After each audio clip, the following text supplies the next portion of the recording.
بسم اللہ الرحمن الرحیم۔ السلام علیکم، میرا نام ہے آصف اور اردو وائس اسٹوریز میں آپ کا خوش آمدید۔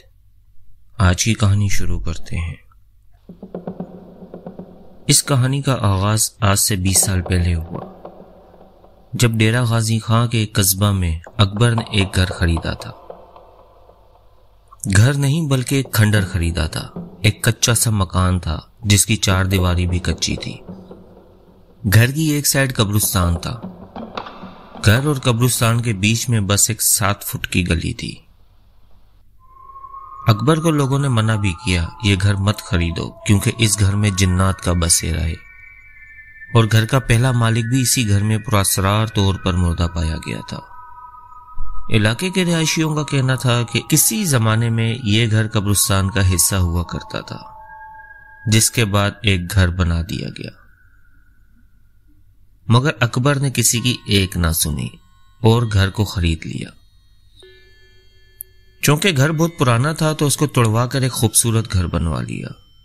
اکبر کے گھر کی بناوٹ کچھ اس انداز سے تھی کہ ایک کمرہ تکون شکل کا تھا، یعنی ایک بڑے کمرے کے 3 کونے تھے جبکہ باقی کمرے عام کمروں کی طرح تھے۔ اصل میں یہی وہ تکونی کمرہ وہ جگہ تھی جہاں پہلے پرانے مالک مکان کی موت بھی واقع ہو چکی تھی۔ اکبر ایک جیدار بندہ تھا۔ اکبر اور اس کی بیوی بچے اس گھر میں 5 سال تک رہائش پذیر رہے۔ ان کے ساتھ اس گھر میں کیا کیا معاملات پیش آئے یہ آج تک کسی کو نہیں معلوم، کیونکہ کبھی انہوں نے کسی سے اس بات کا ذکر کیا ہی نہیں تھا۔ اب اللہ جانے یا وہ لوگ خود جانے کہ واقعی وہاں کچھ نہیں تھا یا وہ جان بوجھ کر کسی کو کچھ نہیں بتاتے تھے۔ وقت اچھا گزر رہا تھا۔ ایک دن اچانک رات کے 12 بجے کے قریب اکبر کی طبیعت خراب ہو گئی۔ دل کی دھڑکنیں بند ہونے لگی، منہ سے جھاگ آنے لگا، اور پھر اکبر اپنے ہی گھر میں وفات پا گیا۔ اس وقت اکبر کی عمر 40 سال کے لگ بھگ ہوگی۔ اکبر ایک پڑھا لکھا اور بہت اچھا آدمی تھا، اس کی صحت بھی بہت اچھی تھی۔ نوٹ کرنے والی بات یہ ہے کہ اکبر کی موت بھی اسی تکونی کمرے میں واقع ہوئی تھی جس میں پہلے مالک مکان کی ہوئی تھی۔ اب تو اکبر کے خاندان والوں اور ارد گرد کے ہمسایوں کا شک یقین میں بدل گیا تھا کہ اس گھر میں اور خاص کر اس تکونی کمرے میں کوئی بات تو غیر معمولی ضرور ہے۔ اکبر کی وفات کے بعد اس کی بیوی بچوں نے وہ گھر چھوڑ دیا۔ لوگوں کو گھر چھوڑنے کی وجہ یہ بتائی کہ اکبر کی بیوی کی جہاں نوکری تھی وہ علاقہ اس گھر سے کچھ دور تھا، اس لیے انہوں نے نیا گھر بنا لیا اور وہاں شفٹ ہو گئے۔ پرانا گھر کم و بیش 15 سال تک بند رہا۔ 15 سال بعد اکبر کا بڑا بیٹا، جس کی شادی کافی سال پہلے ہو چکی تھی، اس کا نام علی تھا۔ علی اور اس کی بیوی بچے اس گھر میں شفٹ ہو گئے، جبکہ اکبر کے باقی بہن بھائی اور ماں نئے گھر میں ہی رہائش پذیر رہے۔ علی اپنے شہر سے دور نوکری کرتا تھا، اس لیے 2 یا 3 ماہ بعد ہی گھر آتا تھا۔ علی کی بیوی کا نام سلمہ تھا۔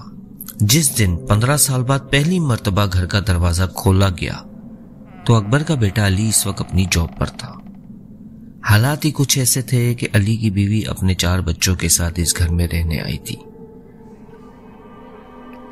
بچوں کی عمر 3 سال، 5 سال، 7 سال اور 10 سال تھی۔ سلمہ نے ایک بار نوٹ کی کہ گھر میں عجیب سی ویرانی تھی، لیکن اب رہنا تو یہیں تھا، چنانچہ اس نے گھر کے کمروں کے تالے کھولنا شروع کیے۔ لیکن جب اس نے تکونی کمرے کا دروازہ کھولا تو وہاں عجیب سا منظر تھا۔ دروازے کے بالکل سامنے کمرے کے اندر ایک بہت بڑی چھپکلی بیٹھی ہوئی تھی۔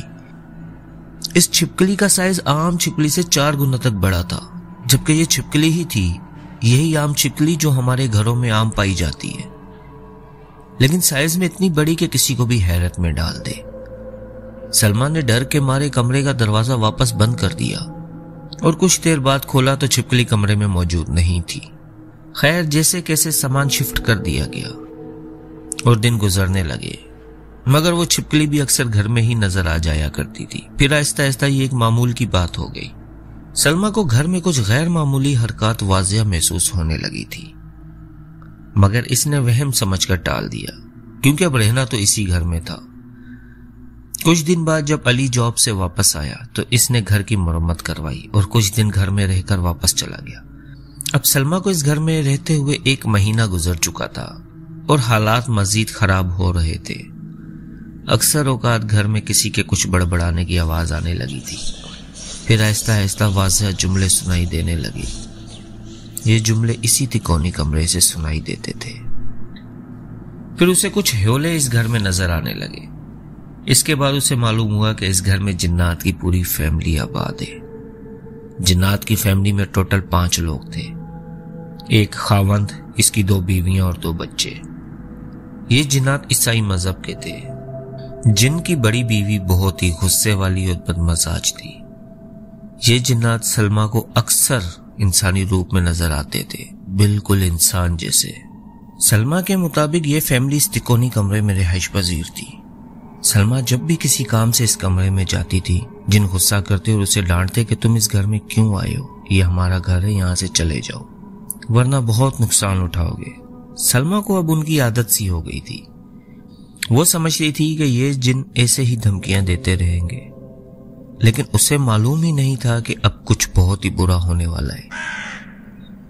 اس گھر میں رہتے ہوئے سلمہ کو 2-3 ماہ ہو چکے تھے۔ ایک دن اس نے یہ بات نوٹ کی کہ اس کا چھوٹا بیٹا ہر وقت کونی کمرے میں کھیلتا رہتا ہے۔ اس نے کافی بار اپنے بیٹے کو منع کیا کہ اس کمرے میں مت کھیلا کرو، پر بچے کس کی سنتے ہیں۔ خیر، کچھ دن بعد سلمہ کے چھوٹے بیٹے کی طبیعت بہت خراب رہنے لگی۔ وہ سمجھی شاید معمول کا بخار ہے، وہ ٹھیک ہو جائے گا، لیکن بہت علاج کرنے کے باوجود بھی بچہ ٹھیک نہیں ہو رہا تھا۔ سلمہ نے اپنی بہن سے بات کی اور اسے سارے معاملے کے بارے میں بتا دیا۔ اس نے سلمہ کو کہا تم ایک کام کرو، جنوں کے ساتھ معاہدہ کر لو، پھر سب کچھ ٹھیک ہو جائے گا۔ اس نے سلمہ کو کہا کہ تم جنوں سے بات کرو اور انہیں کہو کہ تم ہمیں تنگ نہ کرنا، ہم تمہیں تنگ نہیں کریں گے۔ سلمہ نے بالکل ایسا ہی کیا اور جنوں کو کہا کہ ہماری مجبوری ہے اس گھر میں رہنا، ہمارے پاس کوئی دوسرا ٹھکانہ نہیں ہے، اس لیے ہم اس گھر میں رہنے پر مجبور ہیں۔ اگر آپ نے اس گھر میں رہنا ہے تو شوق سے رہیے، ہم آپ کو تنگ نہیں کریں گے، آپ ہمیں تنگ مت کیجیے گا۔ میرے چھوٹے چھوٹے بچے ہیں، میں انہیں لے کر کہاں جاؤں اب؟ جنہوں نے سلمہ کی بات مان لی اور اسے کہا ٹھیک ہے، بس اس تکونی کمرے میں مت آیا کرو، باقی پورا گھر تمہارا ہے، جہاں تم نے رہنا ہے رہو، اب ہم تمہیں تنگ نہیں کریں گے۔ اس طرح کافی دن گزر چکے تھے۔ اب گھر کا ماحول بالکل پرسکون تھا۔ سلمہ کے بیٹے کی طبیعت بھی ٹھیک ہو گئی تھی۔ پھر ایک دن سلمہ کا خاوند چھٹی پر گھر واپس آ گیا۔ سلمہ نے اسے پورے حالات سے آگاہ کیا اور اسے بتایا کہ تکونی کمرہ میں نے بند کر دیا ہے، تم بھی وہاں مت جانا۔ یہ سن کر سلمان کو بہت غصہ آیا اور اس نے سلمہ کو ڈانٹا اور کہا کہ یہ تم نے کیا کر دیا، اس طرح تو یہ مخلوق پورے گھر پر قابض ہو جائے گی، پھر کیا تم پورا گھر چھوڑ کر چلی جاؤ گی؟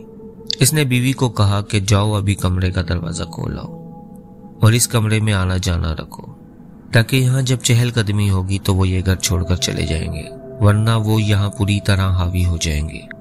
سلمہ نے شوہر کی بات مان لی اور مجبوراً کمرے کا دروازہ کھول دیا۔ سلمہ کا خاوند کچھ دن گھر رہنے کے بعد واپس اپنے کام پر چلا گیا۔ اس کے جانے کے بعد سلمہ کے چھوٹے بیٹے کی طبیعت مزید خراب رہنے لگی۔ سلمہ نے اس سارے واقعے سے اپنی بہن کو آگاہ کیا۔ سلمہ کی بہن نے کہا کہ تم میرے پاس آ جاؤ، ہم اس کا روحانی علاج کراتے ہیں۔ سلمہ اپنے بچوں کو لے کر اپنی بہن کے گھر چلی گئی۔ ایک مولوی صاحب نے بچے کا علاج شروع کیا اور کہا کہ اس کا علاج 40 دن تک رہے گا، اس کے بعد انشاءاللہ بچہ ٹھیک ہو جائے گا اور جنات بھی گھر سے نکل جائیں گے۔ سلمہ اپنے گھر واپس آ گئی اور مولوی کا بتایا ہوا وظیفہ پڑھنا شروع کر دیا۔ اس کے علاوہ نمازیں اور قرآن پاک پڑھنا بھی شروع کر دی۔ دم کی ہوا پانی گھر میں چھڑکنے لگی۔ کچھ دن تک یہی سلسلہ جاری رہا، پھر ماہ رمضان کا مبارک مہینہ شروع ہو گیا۔ ایک دن صبح سحری کے وقت سلمہ نے اپنی بیٹی کو جگایا، جس کی عمر 10 سال کے لگ بھگ تھی، اور اسے کہا کہ آؤ میرے ساتھ کچن میں کام کراؤ۔ بیٹی اٹھی اور کمرے کا دروازہ کھول دیا جو کہ صحن میں کھلتا تھا۔ جیسے ہی بیٹی نے کمرے کا دروازہ کھولا، سلمہ کی نظر دروازے پر پڑی۔ دروازے کے باہر والی سائڈ پر دروازے کے اوپر وہی بڑی چھپکلی چپکی ہوئی تھی، جس کی لمبائی عام چھپکلی سے 4 گنا لمبی تھی۔ سلمہ کو معلوم تھا کہ یہ چھپکلی جنات میں سے ہے۔ چھپکلی کو دیکھ کر سلمہ سمجھ گئی کہ اگر میری بیٹی کی نظر اس پر پڑ گئی تو وہ ڈر جائے گی۔ پھر وہی ہوا، چھپکلی لمبی سی زبان نکال کر اس کی بیٹی کو گھور رہی تھی، جیسے ابھی اس پر حملہ کر دے گی۔ اس کی بیٹی بری طرح ڈر گئی اور فوراً بھاگ کر بستر پر چڑھ گئی۔